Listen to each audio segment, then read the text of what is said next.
Hey everyone, welcome back to Beekeeping with Natalie, or welcome to if you're new. Let's hope the camera doesn't overheat this time. I don't know if anybody saw it on one of my last videos, but I just cut it off because I was like, camera stopped filming, oh well. Because I'm not gonna edit all of that and put parts in, like, no. So, anyways. That sounds like work. No, yeah, why would we do that? But, anyways, so if it ever stops, I don't know, apparently it overheats now. We had it in the sun all day though, so oops. That was on Anyways, yeah. So we're at the third yard, not of today, but the third yard that we've been pulling honey from the last, I don't know, a couple of weeks. We pulled our first amount of honey like 2-3 weeks ago, something like that. And then it was only a little bit just to get us through for a couple of days. And then me and my mom pulled in one of our main yards, and it wasn't the best, but it was actually one of the yards that kind of ended up with most of the sick hives and the late nukes and just all the like random hives that we had ended up in that yard. And we still got a good amount of honey from it, so I'm not too mad about that, but this is one of our main production yards, I would say. I don't know how many's actually in this yard. I remember counting 30 something, but that might be wrong. I think it was, at some point it was like 36. Yeah, at some point it was. But all the pallets are full except for like one spot down there. So anyways, we're gonna pull the honey today in just a few of these hives because we don't have a flatbed. I wish we did, but we don't have a flatbed, so we have to do it in like trips and take it back. But anyways, I'll just kind of go through what we're gonna do. We used to use Bee Go. No, Be Quick. Be Quick, yeah, that's right, my bad. Be Quick, and it smells like cherries. I never minded it, but then we started using Honey Be Gone. I think we got it, somebody gave it to us at some point, maybe at the expo or something, I don't remember. But we just transferred the spray bottle part of, like the lid part onto in here, so it looks a little, I don't know if it comes with it or not, but anyways. So this is what we're using for now. I used a good bit of it last time we were in here, or last time I was pulling honey. So these are just some fume boards we have. I like the paper towel method. It's literally just 2 paper towels, or you can do 4 and you just spray it both sides and lay it on top. And it doesn't cover the whole top of the box, so it gives them plenty of room to go out. I like the paper towels, but it does make a little bit of a mess just because you use quite a bit and they start to fall apart. So this year we're using fume boards. This is our little antique one. Vintage. Vintage, yeah. I don't know. We Show got me this the from ripped a. up side. We got That's it from. awesome. Oh, we got it from a beekeeper. I don't remember. A retired beekeeper. A retired beekeeper. That's yeah. just burlap, isn't it? I that's think just so. burlap. Yeah. It But works though. It works good. I like this one. I've been using it a lot more than these ones. No idea where we got these either, but I think those are Hilco. I think they might be. I think, yeah. And this is just like a, what would you call that? I can't think of the word. I know what it is, but You get it. Felt. Yeah. That. And then if it's really hot and sunny out, we'll put this, it's got this like black top on it, which helps just kind of get those fumes going and heats it up. So. Which shouldn't be no problem today because This- it's sunny and like 100 degrees. Yeah. There's one like bumblebee, and I don't mess with those. It's pissing me off, but it's hot. It always is when we pull honey, and this yard sucks to pull honey in because it's just straight sun 24/7. Okay. But these bees make a lot of good honey too. Yeah. Okay, I'm using my Hive IQ hive tool today, actually. Is that because you can't find yours? Yeah. I just found it the other day and I lost it again, so oh well. Okay, so I just start. This year we did pretty much all single brood, and it's fine. I like single brood. We get more honey from it, but it's such a pain to pull the honey off of. So I always lay the lid down flat. Oh, it's July 22nd also, because I don't know when this video is going to get posted. Should be soon. I don't think I said that, did I? No. Okay. Anyways, so the thing about pulling singles is they have all of these boxes here. There's 5 supers, and we're going to pull all 5 of these. So think about just all that space that they have right now, and then they're going to get knocked down to a single, just one box, and there's just not enough room for them. So they end up going out and on the sides of the boxes, and then you'll go to grab the handle and there's just bees covered all over it. So what we like to do is I pull as many as I can. I can usually get down to the last 2, and then I'll put a box. I'll take the last 2 off. There's still bees in them. And then I'll put a box on and then put the supers back on. Deep. It's a deep, yeah. It's a little bit more work, but it works a lot better and it's easier in the long run. So, anyways. Are you going to do that now so they can see you? Yeah, I'll do that once I get these. Well, I guess I couldn't. Well, let's just start it. So I just sprayed the fume board a good bit. I like to just do both sides. That's like our biggest issue is trying to get these bees out of the super. We're gonna try a different method next year, I think. But I lay it on sideways like this so they have the corners to run out of if they need to, instead of having them completely locked in like that. And then if it doesn't really work and they just aren't getting out of there, I'll spray it again and then I'll put it fully on like that. See if that'll help. But you can almost hear them. You might not be able to, but I can hear them for sure. Immediately they start to they smell it immediately and they start fanning and wanting to get out of there. So they'll start moving down here and then eventually they'll start coming out from here. So we will watch that, and then once they start coming out on the sides, I'll go ahead and take off some boxes and put a deep on. So with single brood, we put a deep box on immediately after pulling the honey because, again, they don't have all that space. And then tomorrow, if you can come back day of or the next day and feed, that's mostly what we will try to do. We'll come back tomorrow and we'll probably feed them as long as we have syrup for them. But I put some straw. But we try not to feed until all the supers are, we don't feed until all the supers are pulled. Especially like in one specific yard, like this one, I guess we'll have to wait for sure. Yeah. But we do try to pull everything at once if we can, but with these big yards like this, you have to do it in little portions. So, but yeah, we'll pull all before we actually do feed. So that's why we try to, once we start pulling in a yard, it's best to get everybody pulled as soon as possible just because they need that feed, because all of this is their food that they have stored up for the winter and they pretty much lose all of it once we take it. Now there's a whole like numbering and system, and I don't know what the numbers are, but I do know that we make more money off of the honey than when we buy syrup. So it might seem like if you do single brood, you're wasting all your money because you have to build them back up with the syrup, but you can sell honey. So you can sell honey for $10 a pound. Yeah. But right now you can buy sugar for 66 cents a pound. There it is. Yeah.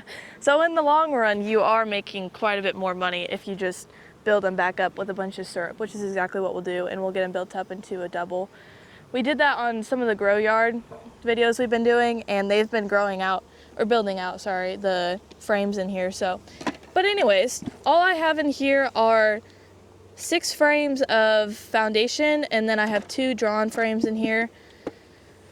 And they can have a little bit of like wax moths or be a little dirty. This one's not bad at all. This one's actually really good.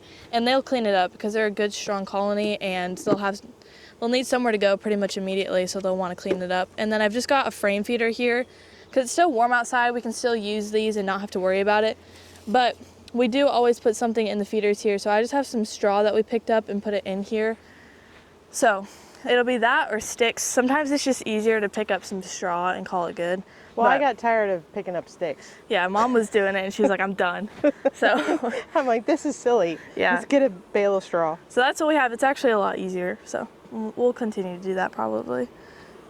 It works pretty good on the first like 2 supers, and then it's like, it just goes to crap once you get down to these ones. But anyways, okay. So then this next part, I've never had anybody say anything, but I always say something. This next part, it doesn't hurt the bees or anything. Let's see if I can pull this off.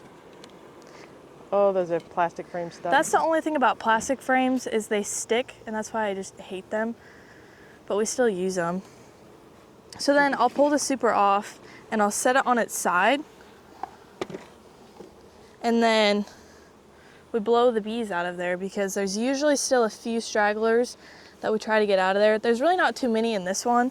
Sometimes you do have to take your hive tool and separate the frames a little bit so you can get in there. But this is just a DeWalt battery powered blower. And if we're gonna do this, we never use gas on it, just because, like a gas powered one, just because that one is a little bit more risky if you're using gas on honey. So this is just battery, you don't have to worry about it, but you'll see all the bees kind of fly out the end.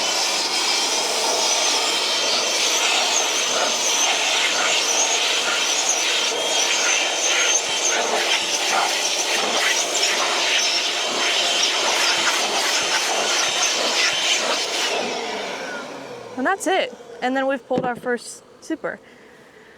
And then this will go onto a lid, and then we'll put a lid on top of it because, like I said, the truck isn't like a flat surface, so we have to put a lid underneath it.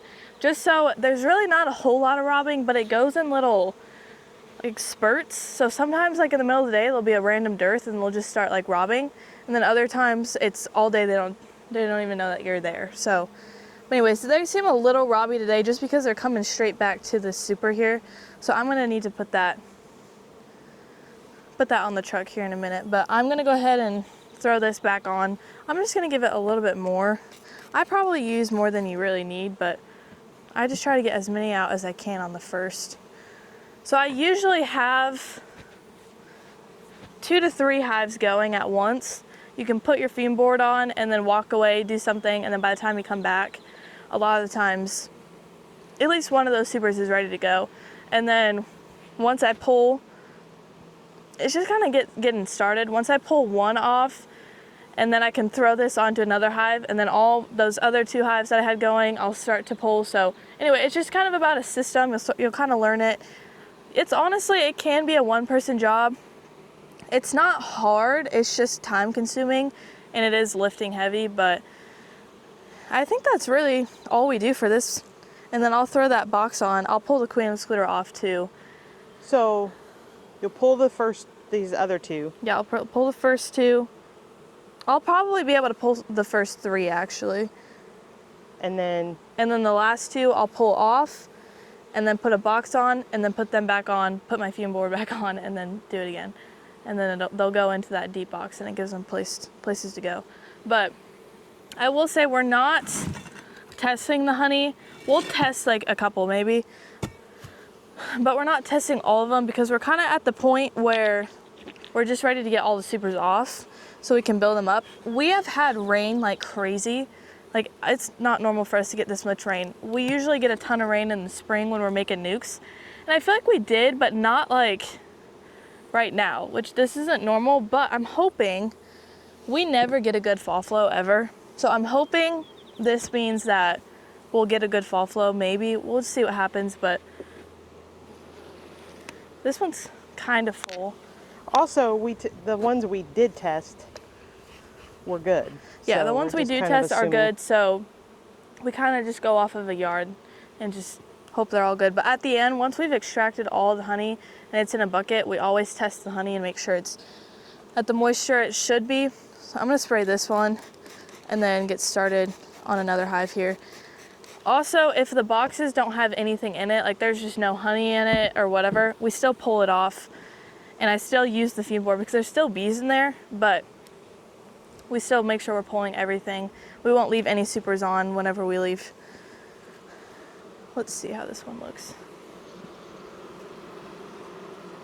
There's still a few in here on this corner over here, but that's kind of it. It's not that hard. You just have to figure out how you want to do it. But I'm gonna start a few here. I'm gonna start pulling the ones that have the most supers because we're not gonna get to all of them today. But I also didn't bring a ton of these boxes, these deeps, because I won't pull it unless I do have a deep. Just because 1, they won't have anywhere to go, and 2, they're gonna end up just swarming on us or something. But I mean, this, like you can see, this yard just has a ton of tall boxes. Like that one, well, I think this one over here, 1, 2, 3, 4, 5, 6. There's 6 on that hive. So they have a ton. There's some comb supers in here also. We'll check those. This stack over here has a comb super in it also, so we'll check that and see how they're looking. This wasn't the best year for comb. I don't know why. We just didn't get a whole lot of comb honey. I'm kind of rambling, but I think it's because the flow was on, off, on, off. Yeah, on, it was off. Weird. But like now all of a sudden they're building out comb, so it's weird. I don't know. But anyways, you could whoa. You could keep some supers on just a few of them and just see if you'll get a fall flow.